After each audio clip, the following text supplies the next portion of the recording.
मेरे प्यारे गुरुवर हो रही जय जयकार है, खुशियाँ अपरंपार है, आनंद अपार है। आओ मेरे प्यारे गुरुवर, गुना में जय जयकार है, गुना में जय जयकार है। धन्य है आप सबका पुण्य कि आप सबके पुण्य के उदय से गुना नगर में अमृत वर्षा योग हो रहा है। सच मानिएगा, गुरुदेव को तो न जाने कहाँ कहाँ के ऑफर थे, तारंगा जाने के, जयपुर जाने के, टीकमगढ़ जाने के, और बहुत तरीके से 15 दिन पहले आरोन के लिए तो हो ही गया था। लेकिन धन्य है आपका पुण्य जो गुरुवर को गुना तक खींच के लाया है। लेकिन अब ले तो आए हैं, लेकिन आपका कर्तव्य है कि 4 महीने तक इनका पूरा पूरा लाभ हमें प्राप्त करें। वह कैसे प्राप्त करेंगे? वाकई 6 बजे से और सुबह 6 बजे से शाम को 6 बजे तक गुरुवर अपनी चर्या में से समय निकालकर अपने लिए दे रहे हैं। लेकिन हम कितना ले पा रहे हैं ये हमारी योग्यता पर आधारित है।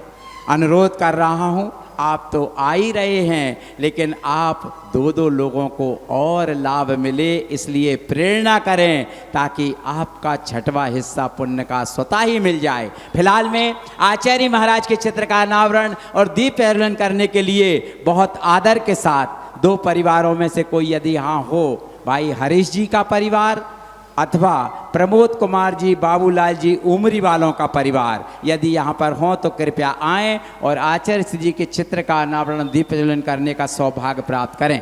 हैं क्या? हैं? चलें, उनकी ओर से बहुत आदर के साथ आमंत्रित कर रहा हूँ। आदरणीय ऐसे व्यक्तित्व जिनके चतुर्मास तो हो रहा है, लेकिन धन्य है उनका पुण्य। जो चतुर्मास होगा उसका 6वां हिस्सा उनके पुण्य के पलड़े में स्वतः ही पहुंच जाएगा। ऐसे प्रथम मंगल कलश स्थापित करता आदरणीय शिखर चंद जी साहब, शीतल ट्रांसपोर्ट परिवार, और श्री भीके जैन साहब जो बगल में बैठे हैं, दोनों ही पधारें और पधार कर बहुत आदर के साथ इसी के साथ तीसरे महा को आमंत्रित कर रहा हूं, आदरणीय सतीश कुमार जी म्याना परिवार। सबको श्रीफल दीजिएगा सबसे पहले, और वह काम निरंतर चल रहा है। आदरणीय शिखर चंद जी साहब के बारे में क्या कहें। जब 99 का पंच कल्याणक हुआ था तब पूज्य प्रमाण सागर जी महाराज और समता सागर जी महाराज के सानिध्य में जब हुआ था तो प्रभात फेरी में सबसे पहले झंडा लेकर आप ही चलते थे। ऐसे व्यक्तित्व ने इस बार प्रथम कलश लेने का सौभाग्य प्राप्त किया है। अपनी तालियां बजाएं ताकि उनका 6वां हिस्सा हमारे पुण्य से भी जुड़ सके। चलते हैं, ऐसे पुण्यात्मा जीव कृपया आचार्य महाराज के चित्र का अनावरण और दीप प्रज्वलन करने का सौभाग्य प्राप्त करें। दया करके हमको अपना लेना, हम शरण पड़े तोरी चरणों में जगा देना। गुरुदेव दया करके हमको अपना लेना। साथ ही से पुण्य अर्जित करें। हिंदुओं एक मिनट बेशकीमती है। गुरुदेव के मुख से जो नमोकार मंत्र की महिमा चल रही है उसका एक पद और एक दृष्टांत भी हमारे जीवन में हृदयांगम हो गया तो वास्तव में हमारा जीवन परिवर्तित हुए बिना नहीं रहेगा। चलते हैं, आदरणीय शिखर चंद जी साहब से मैं अनुरोध करता हूं कि उनको कि उस ग्रंथ के माध्यम से वृषभ सेन सेठ ने जो नमोकार मंत्र को ध्या करके और ऐसे परम पद को प्राप्त किया, ऐसा पद हम भी प्राप्त करें। आदरणीय भीके जैन साहब और आदरणीय शिखर चंद जी साहब शास्त्र दान करने का सौभाग्य प्राप्त कर रहे हैं। साथ में श्री सतीश भाई साहब भी शास्त्र दान करने का सौभाग्य प्राप्त कर रहे हैं। इनके साथ में यदि और किसी की भी भावना बन रही हो तो कृपया आइए और आकर के शास्त्र दान का लाभ प्राप्त कीजिएगा। बहुत दिनों से भटक रहे थे हे जिनवाणी मैया, एक तुम ही हो शरण हमारी, पार लगा दो नैया। जन्म दुख मेट दो जिनवाणी जग मैया। हाँ, नाम का क्या काम। बहुत बहुत धन्यवाद। घोटियात परिवार की ओर से साथ दान करने का सौभाग्य प्राप्त कर रहे हैं। और श्रीमती सोनाली जी, धर्मपत्नी श्री शैलेंद्र जी, LIC परिवार, जोरदार तालियां बजाइए। श्री सरिता जी, मोनू जी, खुटियावत परिवार साथ दान करने का सौभाग्य प्राप्त कर रहे हैं। सिरोंज वाले कमर साहब, संतोष कुमार जी, सिरोंज वाले हमारे आजाद पान भंडार के कमर साहब, गुना के कमर साहब भी साथ दान करने का सौभाग्य प्राप्त कर रहे हैं। बहुत सुंदर 1001 रुपये की राशि हमारे VK जैन साहब ने साथ दान की उपलक्ष्य में प्रमुदित होकर के प्रदान करने की भावना भाइये। जोरदार तालियां बजाइए सभी के सम्मान में। रुपया पैसा तो बहाना है, वास्तव में आप जो पुण्य अर्जित कर रहे हैं वे भव भवांतर तक काम आने वाला है। ऐसे भवांतर तक हम सब अनुमोदना करें जिन हम सब करते हैं अपनी जिब्या से, ताकि हमारी जिब्या पवित्र हो जाए। नमो नमो नमो नमो नमोकार मंत्र है न्यारा, इसने लाखों को तारा। इस महामंत्र का जाप करो, भवि भवि से मिले किनारा। नमो अरिहंताड़म, नमो सिद्धाड़म, नमो आईरियाड़म, नमो उवझायाड़म, नमो लोए सभ्य साहुड़म, नमो लोए सभ्य साहुड़म। बोलो पंच परमेष्टि भगवान की। उपस्थित विशाल जन समुदाय की ओर से पूज्य महाराज श्री के युगल चरणों में सत सत नमोस्तु अर्पित करते हुए प्रार्थना करते हैं। बोले अनंत अनंत पंच परमेष्टि भगवान की, चिंतामणि पार्श्वनाथ भगवान की, आचार्य भगवंत गुरुवर श्री विद्यासागर जी महाराज की, परम पूज्य आचार्य श्री समय साय जी महाराज की, परम पूज्य मुनिवर श्री निर्दोष साय जी महाराज की।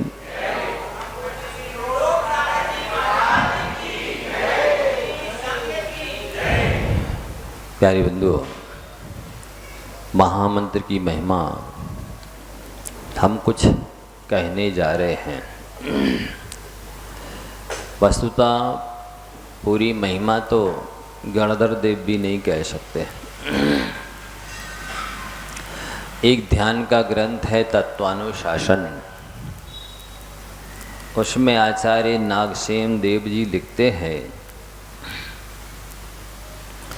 ऋणमोरिहंताणम में मात्र अरिहंत के आ का श्रद्धा विशुद्धि एकाग्रता से उच्चारण किए जाने पर 7 सागर के पाप कट जाते हैं।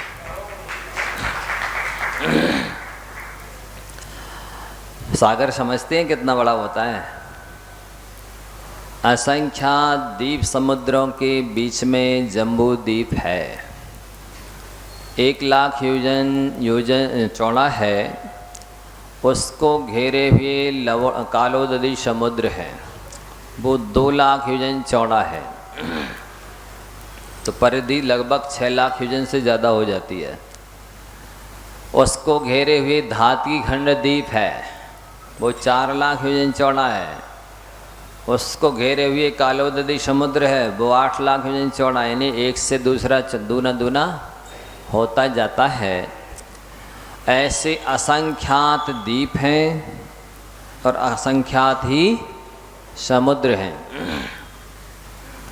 तो अंतिम समुद्र का नाम स्वयंभू रमण समुद्र है। क्या नाम है? तो ये जो सारे जो असंख्यात द्वीप और समुद्र हैं, बहुत ध्यान से सुनिए हम क्या समझाने जा रहे हैं। वो सारे के सारे एक राजू में हैं। कितने में हैं? असंख्यात द्वीप समुद्र एक राजू में है। तो अंतिम, अब चूँकि एक द्वीप से समुद्र है तो वो दूना है, समुद्र से फिर अगला द्वीप है वो दूना है, तो ऐसे दूने दूने करते जाना है। तो जो अंतिम समुद्र है वो कितना बड़ा होगा? आधे राजू का। कितना बड़ा? आधे राजू में मात्र एक समुद्र है। तो वो आधा राजू तो चौड़ा है, जब उसकी भी परिधि ली जाएगी 3 राजू से कुछ अधिक हो जाएगा। इतना बड़ा लंबा चौड़ा गहरा जो समुद्र है, उस समुद्र को सुई की नोक से खाली करना है दूसरे खाली समुद्र में। ऐसा लीजिए सुई की नोक को और इस तरह से खाली कीजिए।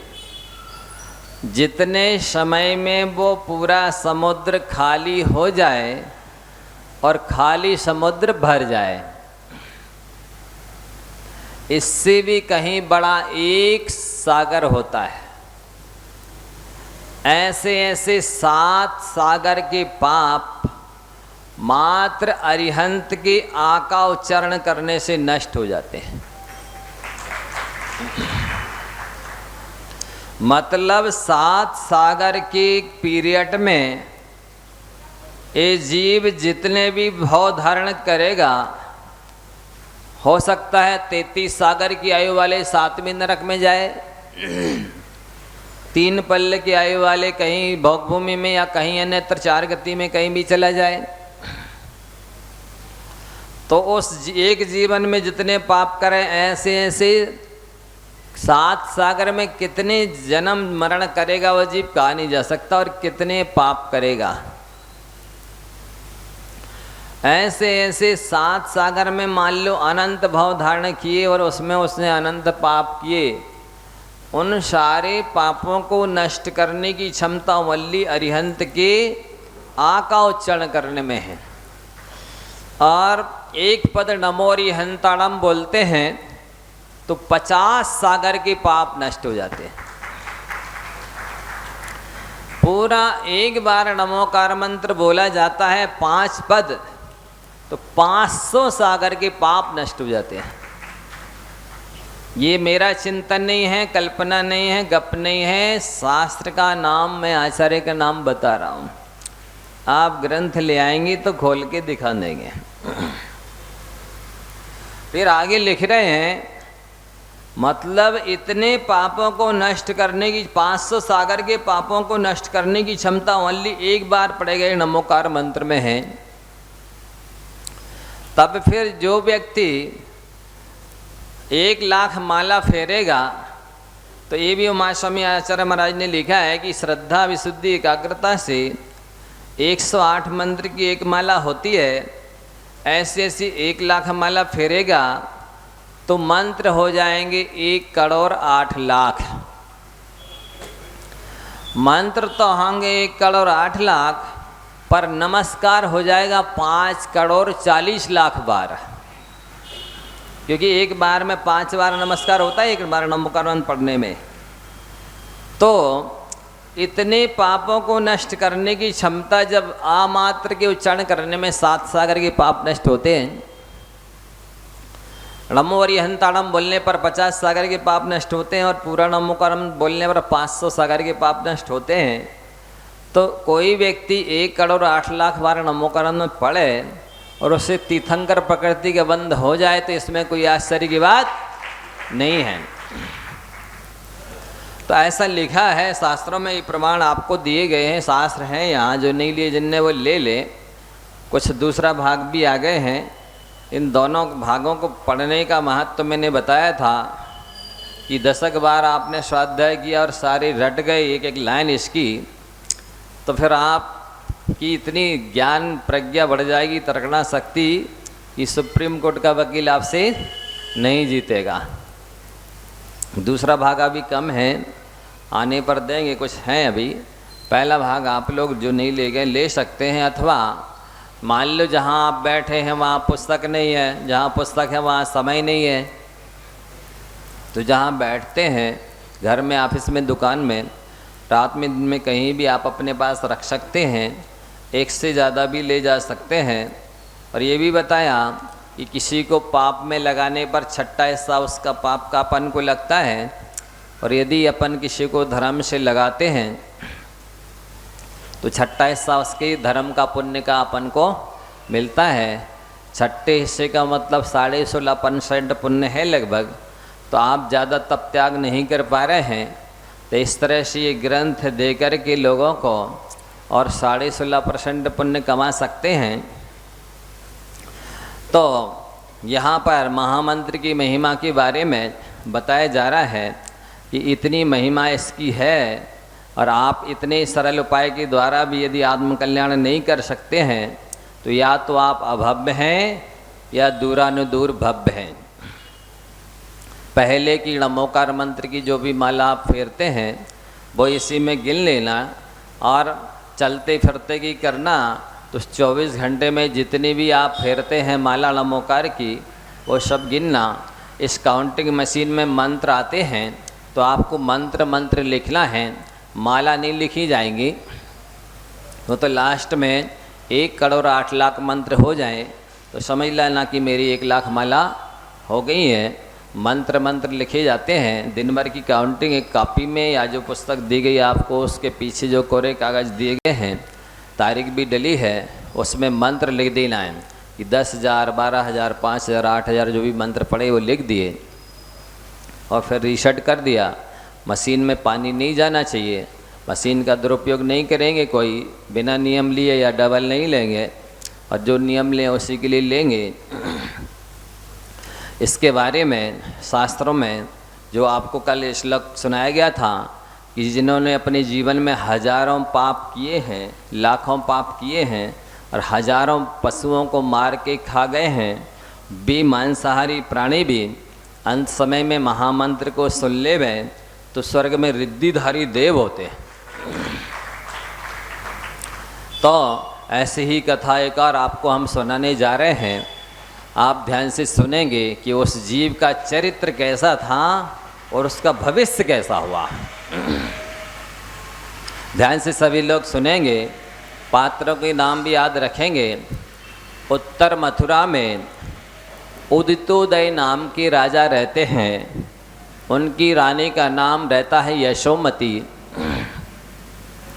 उसी उत्तर मथुरा में सेठ जिनदास रहते हैं, उनकी पत्नी का नाम रहता है जिनमती, उनके पुत्र का नाम रहता है अरहत दास। उसी उदितोदय राजा के मंत्री का नाम रहता है संभिन्नमति, और संभिन्नमति का जो पुत्र रहता है उसका नाम रहता है सुबुद्धि, और उनकी जो संभिन्नमति नामक मंत्री हैं उनकी पत्नी का नाम रहता है विशाला। अब आगे चल कर के उसी उत्तर मथुरा में एक स्वर्णखुर नाम का चोर रहता है। क्या नाम रहता? स्वर्णखुर। उसकी पत्नी का नाम स्वर्णखुरा रहता है और उस चोर के पुत्र का नाम रूप्यखुर रहता है। वो चूँकि चोर था इसलिए सारे व्यसनों में लिप्त था। एक बार वो जुआ खेल करके और योग नियोग से उसको जो बाजी लगी वो जीत गया।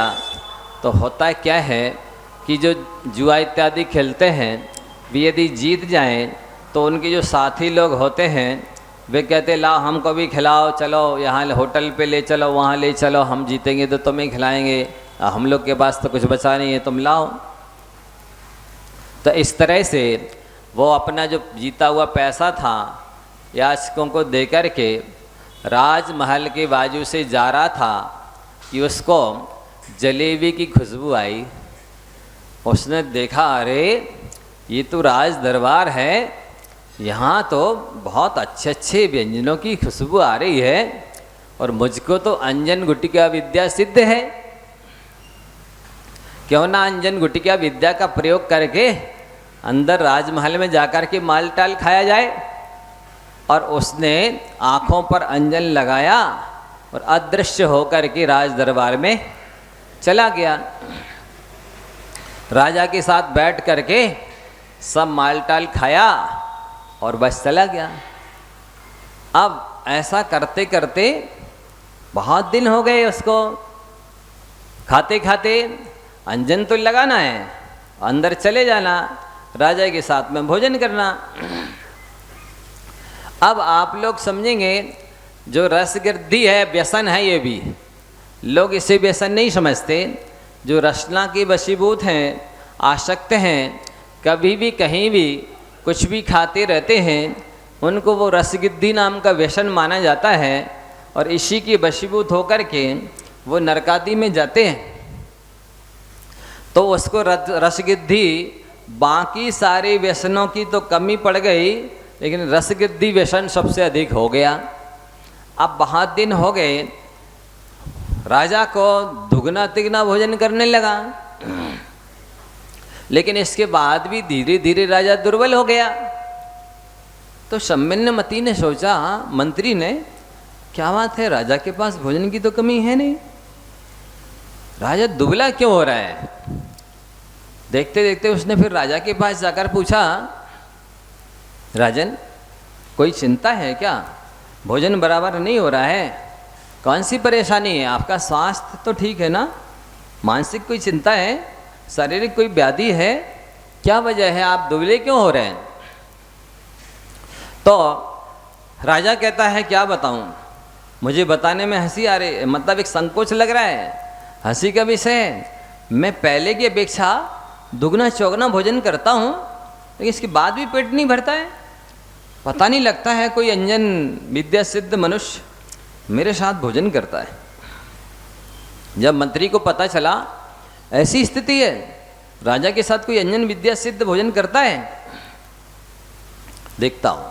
उसने उपाय सोचा और घटों में अग्नि भर के धूप घट और कपड़े से मुंह बांध दिया और चारों दरवाजे कोनों में रख दिया और सूखे आक के फूल वहाँ पर बिखेर दिए जहाँ राजा भोजन करने के लिए बैठते थे। अब जैसे ही चोर आया तो उन सूखे आक के फूलों पर पांव पड़े तो चुर चुर की आवाज़ आई। सम्मिन्नमति समझ गया कि कोई अंजन विद्या सिद्ध चोर है, व्यक्ति है जो रोज भोजन करता है महाराज राजन के साथ, देखता हूँ कल।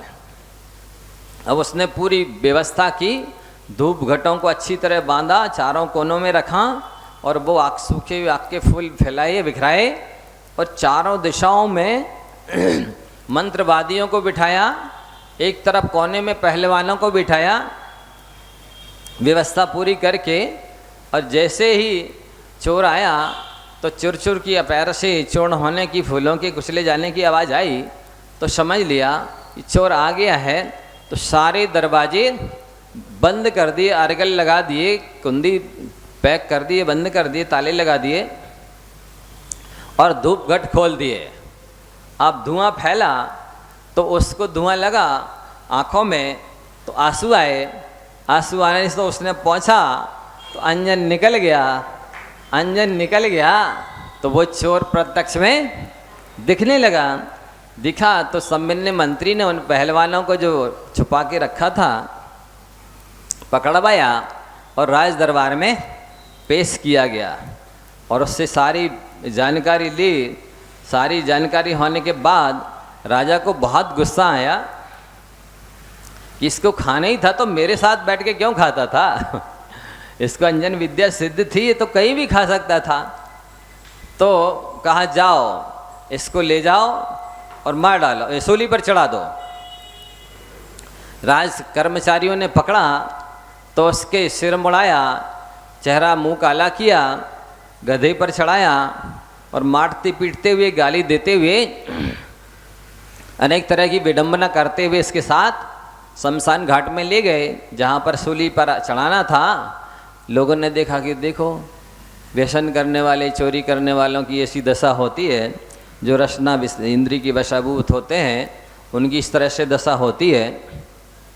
वास्तव में कोई भी व्यसन हो अच्छा नहीं होता है। इस तरह से लोग आपस में चर्चा कर रहे थे और उसको ले जा कर के और सूली पर चढ़ा दिया। फांसी पर चढ़ाना अलग चीज़ है।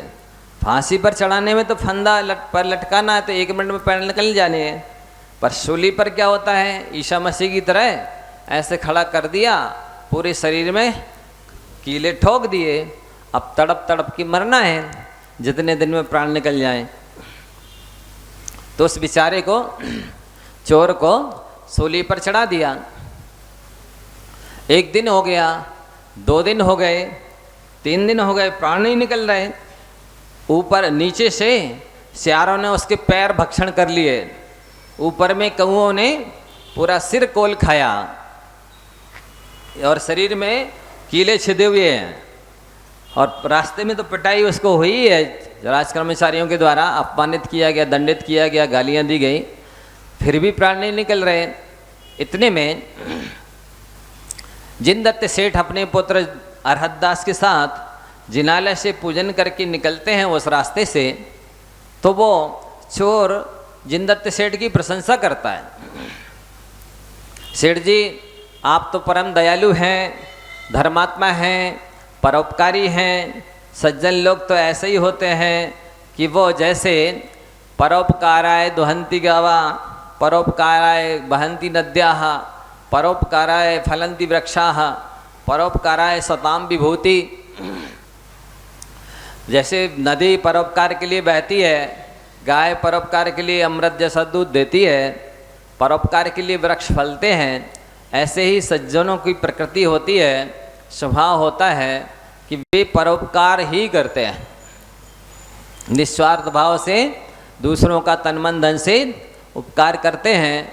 उसने बहुत प्रशंसा की, कहा सेठ जी 3 दिन हो गए हैं, ऊपर से कौओं ने सारा सिर खोल लिया है, नीचे से सियारों ने पैर खा लिए हैं, इसके बाद भी भयंकर वचनातीत पीड़ा है, फिर भी प्राण नहीं निकल रहे हैं, प्यास लग रही है, आप हमें पानी पिला दीजिए।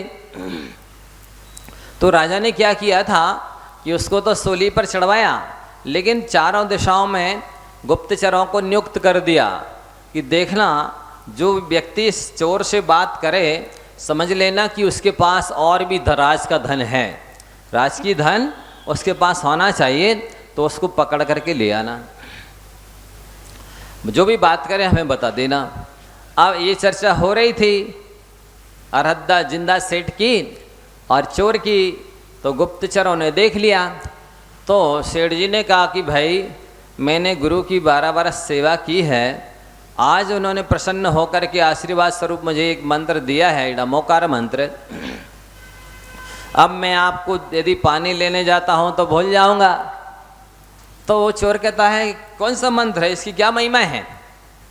तो फिर उस जिंदा सेठ नमोकार मंत्र की महिमा बताते हैं, जो मैंने आपको एक दिन बताया था श्लोक पूजपा स्वामी का कि आकृष्टम सुर संपदाम विदधते मुक्तिश्रेयो वस्तता मुच्चाटम विविधाम चतुर्गति भवाम विद्वेष मात्मैनशाम स्तंभम दुर्गमनम प्रति प्रेतता मोहस सम्मोहनम पायात पंच नमस्क्रियाक्षरमयी साराधना देवता। ये नमोकार मंत्र भवनवासी व्यंतर ज्योतिषी जो सारे देव हैं, श्रेष्ठ से श्रेष्ठ रिद्धि सिद्धि संपत्तिधारी, उन सबकी संपत्ति को खींच करके नमोकार मंत्र पढ़ने वाले को देने में सक्षम है। आकृष्टम सुर संपदाम विद्यते मुक्तिश्री वसता, मुक्तिश्री को भी वशीभूत करता है नमोकार मंत्र, और चारों गतियों में होने वाली विपत्तियों को, शारीरिक मानसिक वास्तविक जितनी भी द्रव्य क्षेत्र काल भाव की परिस्थितियां हैं, बीमारियां हैं, प्रतिकूलताएं हैं, समस्याएं हैं, उन सब को दूर करने की क्षमता नमोकार मंत्र में है। विद्वेष महात्मा ने शाम, और जो नमोकार मंत्र पढ़ता है वो नमोकार मंत्र पढ़ने वाले की आत्मा में लगे हुए पाप में से द्वेष करता है, अर्थात उसकी आत्मा में पाप नहीं रह सकते। स्तंभम दुर्गमनम प्रति प्रेतता, और यदि उसने अज्ञान प्रमाद से कर्म बांध लिए हों, पाप बांध लिए हों, और बाद में नमोकार मंत्र पढ़ना शुरू कर दिया हो, तो वो जैसे कोई व्यक्ति दौड़ता हुआ चला आ रहा है और आगे बहुत लंबा चौड़ा गहरा गड्ढा है, उसमें गिरने वाला है, पर यदि बीच में स्तंभ हो, कोई खंबा हो, उसे पकड़ ले तो फिर नहीं गिरता है। ठीक ऐसे ही जो नरक आदि दुर्गति में गड्ढे में गिरने वाला था, यदि वो नमोकार मंत्र रूपी खंबे को, स्तंभ को पकड़ लेता है तो फिर दुर्गति रूपी नरक निगुद रूपी गड्ढे में नहीं गिरता है। और मोह को भी मोहित करने वाला है, अर्थात दर्शन मोहिनी चारित्र मोहिनी कर्म का भी औपसम, क्षय अपसम और क्षय करने की क्षमता महामंत्र के पास है। ऐसा आचार्य पूज्यपाद महाराज जी ने शांति भक्ति में लिखा है। तो जैसे ही ये महिमा बताई नमोकार मंत्र की, चोर की असीम श्रद्धा उत्पन्न हो गई नमोकार के प्रति। तो बोला ठीक है, इसकी इतनी महिमा है तो मैं इस मंत्र को पढ़ता हूँ, आप मेरे लिए पानी लाकर दे दीजिए। यदि आप पानी लेकर आएंगे और भूल जाएंगे तो मैं आपको याद दिला दूंगा। इस शर्त पर कि मुझे पानी चाहिए है, हम आपका मंत्र पढ़ते हैं, आप भूल जाएंगे तो हम याद दिला देंगे, लेकिन पानी ला के दे दीजिए। सेठ जी ने कहा ठीक है। दया यद्यपि उन्हें मालूम था कि ये राजाज्ञा का उल्लंघन है, राजा ने इस चोर को सूली पे चढ़ाया है और मैं यदि पानी ला के देता हूँ तो ये राजा नाराज हो सकता है, लेकिन करुणावश यार बेचारा कितनी पीड़ा में है, कष्ट में है, अब जो होगा होगा, देखा जाएगा, पानी तो पिलाना चाहिए। जिनदत्त सेठ पानी लेने के लिए गए, इधर ही हाथ जोड़कर नमोकार मंत्र पढ़ रहा था, वहाँ उनके पुत्र को अरहतदास को छोड़ गए थे कि तुम यहीं रहो, मैं पानी लेके आता हूँ। जैसे ही वो पानी लेके आए तब तक तो वो नमोकार मंत्र पढ़ते हुए प्राण पखेरु उड़ गए और वो मर कर के सौधर्म में एक महान रिद्धिधारी देव बन गया। सौधर्म स्वर्ग में महान रिद्धिधारी देव बन गया। अब ये सारी स्थिति देखी सेठ ने, देखा बहुत सौम्य मुद्रा में हाथ जोड़े हैं, निश्चित ही इसकी समाधि हो गई। तो दोनों पिता पुत्र पुनः जिनालय में ये घटना सुनाने के लिए गुरुदेव के पास जाते हैं। वहाँ दर्शन पूजन बंदन करके सारी घटना सुना के और उपवास लेकर के सेठ जी वहीं बैठ जाते हैं। इधर स्वर्ग में जैसे ही वह चोर देव हुआ तो अपने अवज्ञान से उसने कहा, अरे इतना सारा वैभव ठाट बाट मुझे मिला है, निश्चित ही पुण्य के उदय से मिला है, मैं अपने अवज्ञान से देखूं तो सही कहाँ कौन सा पुण्य मैंने किया, किसके उदय से मैं यहाँ आया हूँ। इधर वो विचार कर रहा है, उधर राजा राजकिंकरों ने गुप्तचरों ने जाकर के राजा से कह दिया, राजन वो जिनदत्त सेठ ने चोर को पानी ला के दिया, उससे बात की है।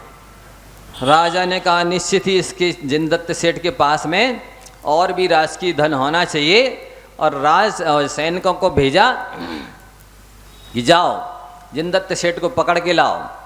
और जैसे ही वो सैनिक जिनदत्त सेठ को पकड़ने के लिए आए, उधर उस चोर का जीव जो स्वर्ग में देव हो गया था, अपने अवज्ञान से देखा कि अरे मैं जैसे व्यसनी था, चोर था, पापी था, मेरे लिए ऐसी सजा दी गई थी, राजा के द्वारा सूली पर चढ़ाया गया था। ये दयालु जिनदत्त सेठ मेरे लिए नमोकार मंत्र दे के पानी लेने गया था और आज उसके ऊपर विपत्ति आई है। राजा ने सैनिकों को भेज दिया पकड़ने के लिए, वो तुरंत आ गया नीचे उतर के और अपनी विक्रिया से सेठ जी के लिए ड्यूटी देने बैठ गया। जैसे ही सैनिक आए उसने कहा, ए तुम लोग कहाँ जा रहे हो? बोले तू कौन है? बोले तुम राज सेठ के पास जा रहे हो ना? जाना नहीं तो हालत ख़राब कर देंगे। बोले हम तेरी हालत ख़राब करेंगे पहले। और उसने देव के जीव ने सारे राज सैनिकों को किलित कर दिया। किसने जाके जैसे ही उदित होता है राजा से कहा कि राजन वो जिनदत्त सेठ ने तो कोई तंत्र मंत्र कर दिया, सारे सैनिक किलित हो गए। तो राजा ने और बड़ी सेना भेजी। उस देव ने पुनः सबको किलित, किसी को मारा, किसी को मूर्छित कर दिया, किसी को मार डाला, पीट दिया, किलित कर दिया। राजा को और गुस्सा आया कि तंत्र मंत्रवादी भी है। तो पूरी बड़ी चतुरंग सेना लेकर के स्वयं युद्ध करने के लिए आ गया। और सारे जैसे युद्ध आए, इधर राजा देव ने भी विक्रिया से अपनी चतुरंग सेना बनाई और उदितोदय राजा के साथ में भयानक युद्ध किया। घोर युद्ध हुआ, सारे एक सैनिक देव ने मार डाले, परास्त कर दिए। अकेला राजा बचा। अब अकेला बचा तो भागने लगा तो उस देव ने कहा, ए मैं देवता हूँ, तुम यदि सहस्त्रकूट जिनालय में बैठे हुए जिंदा सेठ की शरण में जाओगे, उनसे क्षमा मांगोगे तो छोड़ेंगे, अन्यथा नहीं। तो राजा सहस्त्रकूट जिनालय में जहाँ पर जिंदा सेठ बैठे हुए थे वहाँ गया। तो सेठ ने कहा, अरे भाई तुम कौन हो? भागने वाले व्यक्ति का पीछा नहीं करना चाहिए। क्यों नहीं करना चाहिए? बोले वो ये समझ ले कि अब तो मरनी है, चलो इसको मार के ही मरेंगे, तो सूरता को प्राप्त हो जाए और वो मुड़ करके तुम्हें मार डाले। तो फिर उसने अपना विक्रिया से दिव्य रूप दिखाया कि मैं देव हूँ।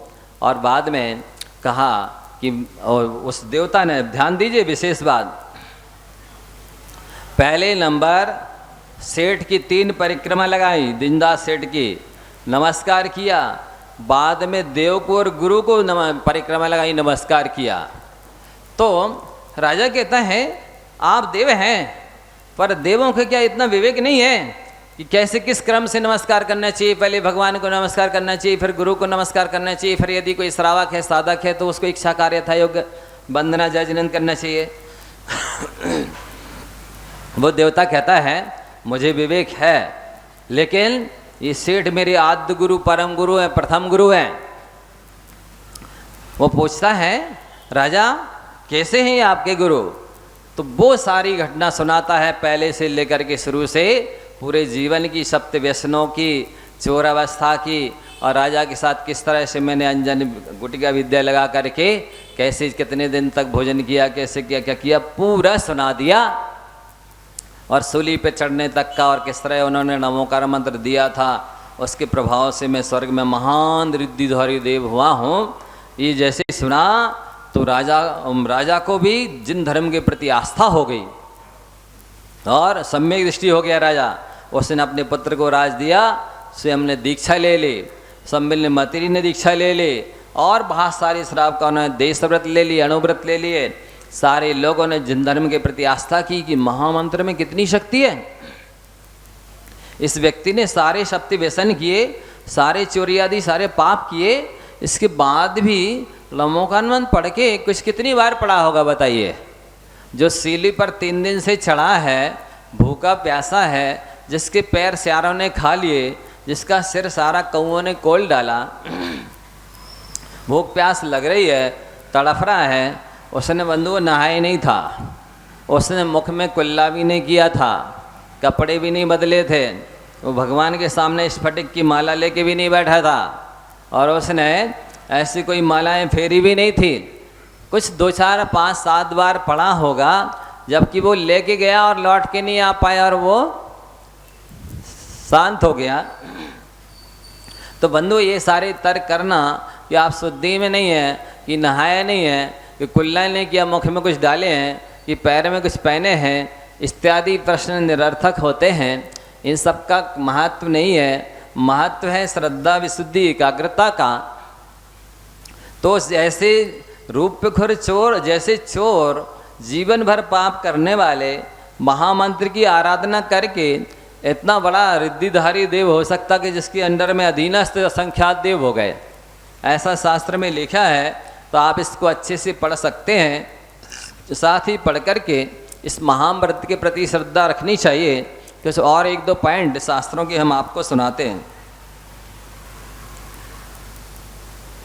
क्या लिख रहे हैं?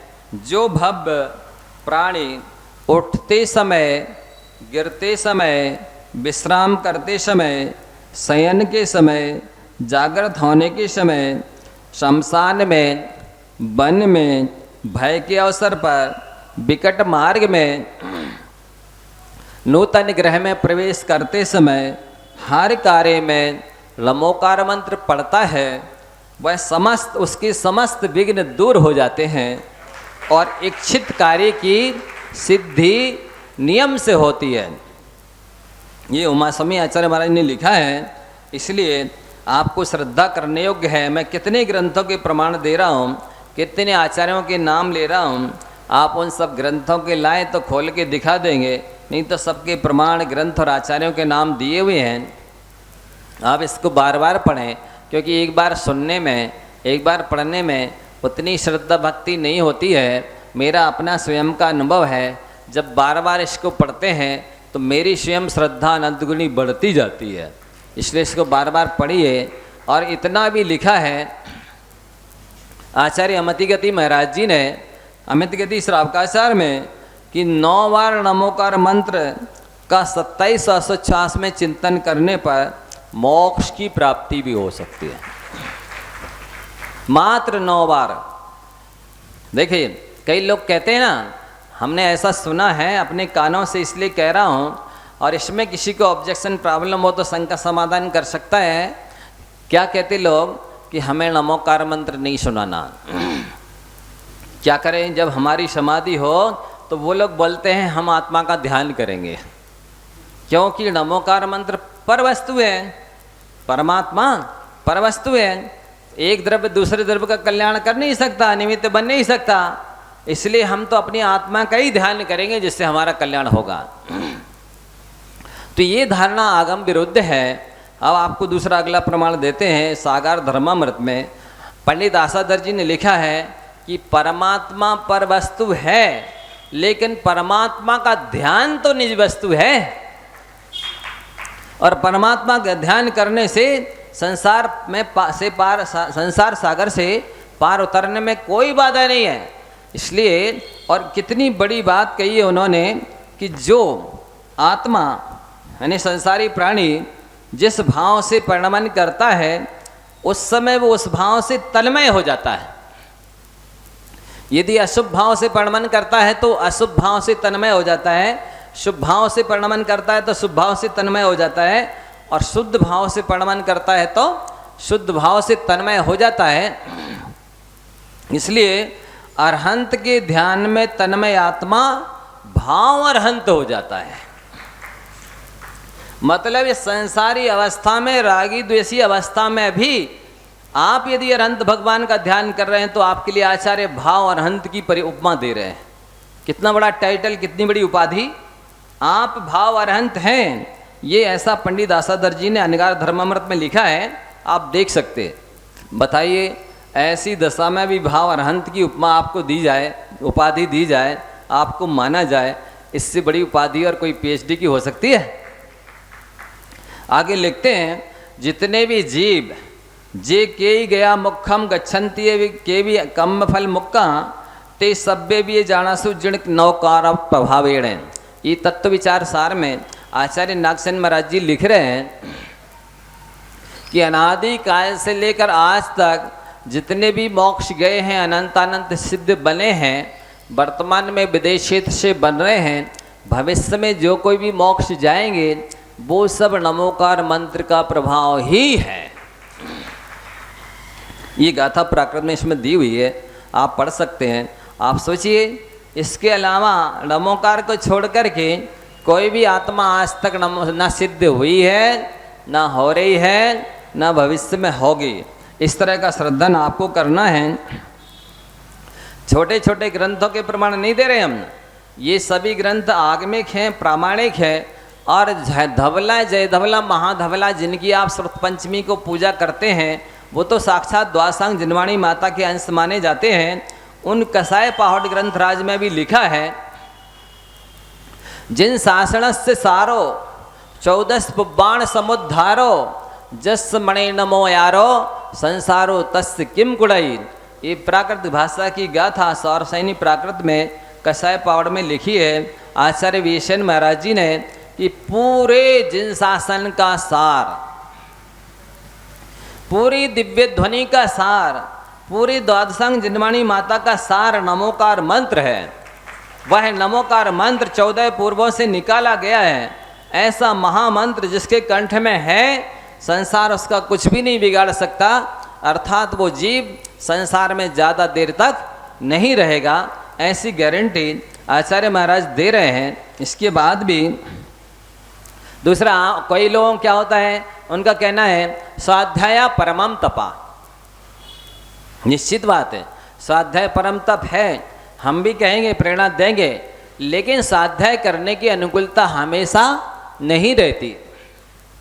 स्वाध्याय करने के लिए स्थान चाहिए, समय चाहिए, वैसा वातावरण, अनुकूलता चाहिए, शोरगुल ना हो, तब कहीं निराकुलता हो तो स्वाध्याय करते हैं। ऐसी अनुकूलता 24 घंटे नहीं रहती है। इसलिए अगला आपको हम तत्वानुशासन का, ये आचार्य महाराज जो ध्यान का ग्रंथ है उसका प्रमाण दे रहे हैं। वो क्या लिखते हैं, स्वाध्याय परमा तावत जपः पंच नमस्कृते पठनम बा जिनेन्द्रोक्ते शास्त्र से एकाग्र चेतसा। नमोकार मंत्र पढ़ना ये जाप भी है, पदस्थ ध्यान भी है और स्वाध्याय भी है। तो जैसे स्वाध्याय को परम तप कहा है, तो नमोकार मंत्र पढ़ने वाला भी परम तपस्वी है, वो भी नमोकार मंत्र पढ़ना भी परम तप है। क्योंकि आगम का प्रमाण हम आपको शास्त्र की गाथा दे रहे हैं। कोई इसको ये ना कहे कि नहीं जो आप करना क्या है, माला फेर जुग गया गया न मन का फेर, कर का मन का डारी दे मन का फेर। इस टाइप से लोग कमेंट्स व्यंग टॉर्चर करते हैं। माला फेर दे तो वर्षों निकल गए, मन तो बदला नहीं। कर का मन का डार दे मतलब माला छोड़ दे, मन का फेर मतलब अपने मन को शुद्ध करो। ये इस टाइप से कहना वस्तुतः सर्वथा सही नहीं है। क्यों नहीं है?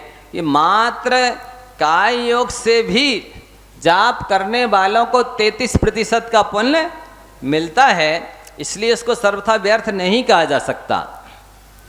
और हम आपको दृष्टांत देंगे, अभी आप गिनते जाइए कितने दृष्टांत दिए। एक तो नाग नागिन का दिया, एक ग्वाले का दिया, एक बैल का दिया, एक जटायु का दिया, और ये चोर का दे दिया। अभी आधे एक दर्जन हुए हैं, आधे एक दर्जन तो और दे देंगे, ज़्यादा नहीं तो इसमें कितने जीव हैं जिनके माने जैसे नाग नागिन का दिया, अग्नि में जल गया है, अधमरा हो गया है, आधा झुलसा हो गया है, कितनी उसकी श्रद्धा विशुद्धि एकाग्र हुई होगी आप बताइए। लेकिन फल तो पूरा मिला, पूरे अधोलोक का स्वामी बन गया, असंख्यात देवी देवताओं का स्वामी बन गया, असंख्यात योजन का उसका जिनालय है, भवन है, संख्यात योजन का जिनालय है, असंख्यात देवी देवताओं का स्वामी है। ये मायना रखता है वैभव। आप त्रिलोक सार में पढ़िए उसका ठाट बाट वैभव कितना मिला उसे, तो कितनी उसकी मन वचन काय की एकाग्रता है। दूसरी बात, वो श्रद्धा नहीं थी, यदि सम्यक दृष्टि बन गया होता तो वो भवनात्रक में उत्पन्न नहीं होता, फिर सम्यक दृष्टि देव वैमानिक देवों में उत्पन्न होता है। वो धर्मेंद्र बना है, इसका मतलब भवनात्रिक का देव है। तो श्रद्धा नहीं है नमोकार के प्रति, होती तो सम्यक दृष्टि होता, फिर भी, और मन वचन काय की शुद्धि भी नहीं है, उतनी एकाग्रता भी नहीं है, फिर भी जरा सी मंद कसाय होने पर थोड़ा बहुत जो भी सुना उसके प्रभाव से इतना वैभव पा सकता है। फिर जो श्रद्धा विशुद्धि एकाग्रता से करेगा उसका तो कहना ही क्या है। तो ये नमोकार मंत्र पढ़ना, माला भी है, जाप भी है, स्वाध्याय भी है, तप भी है, और पढ़ने वाला भाव अरहंत है, तपस्वी भी है, ध्यान धर्म ध्यानी भी है, और आगे चल कर उसके दर्शन मौनी चारित्र मौनी सभी का अच्छा भी होगा। ये आगम गारंटी दे रहा है, इसलिए इसको सामान्य ना समझें। आपकी चर्चा तो अभी और आगे चलेगी। आप इतना समझ करके अभी भी जिसने 1 लाख माला का नियम नहीं लिया है वे लेकर के और जाप करें। मंत्र लिखना है आपको, उस कॉपी में लिखें, चाहे जो पुस्तक हमने दी उसमें लिखें, कहीं भी काउंटिंग करें। जब संकल्प लेने में प्रमाद ना करें, जाप करने में प्रमाद ना करें, लिखने में प्रमाद ना करें। इसके साथ ही 10 लक्षण तक जो सबसे ज़्यादा जाप करेगा उसका यहाँ पर सम्मान कराया जाएगा, गिफ्ट दी जाएगी। इसलिए आप सभी लोग श्रद्धा विशुद्धि एकाग्रता से ज़्यादा जाप करें।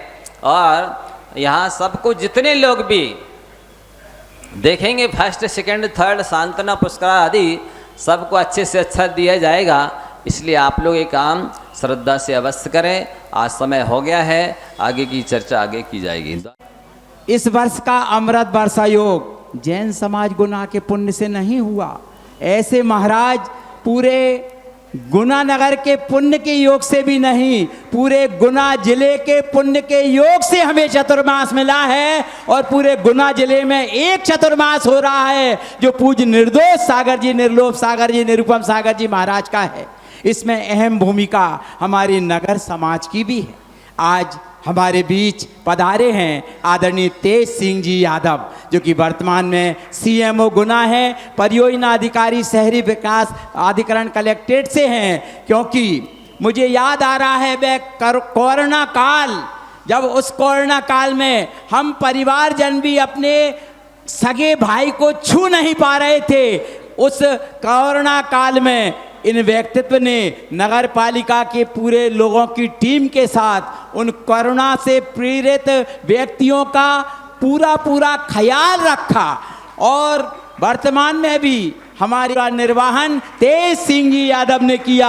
हम चाहते हैं कि अध्यक्ष महोदय ऐसे व्यक्तित्व का तिलक लगाकर, माला पहनाकर, पट्टिका पहनाकर सम्मान करें और महाराज श्री को वे श्रीफल अर्पित करें। महाराज श्री आज इनको एक काउंटिंग मशीन भाई राजेश जी चौधरी और हमारे प्रशासनिक कार्यों में सदा सहयोग देते हैं राजेश जी चौधरी जी, कृपया श्रीफल चढ़ाएं और तेज सिंह जी यादव जी को महाराज श्री के कर कमलों द्वारा ये ग्रंथ भी उनको दिए जाएं ताकि वह पढ़ कर के और नमोकार मंत्र की महिमा को जानकर और अपने सहयोगियों को भी प्रेरित करें। ऐसी पवित्र भावना भाते हैं। कालोक सोवाणी मस्तक नमो सदा देते हूँ ढोक। Counting machine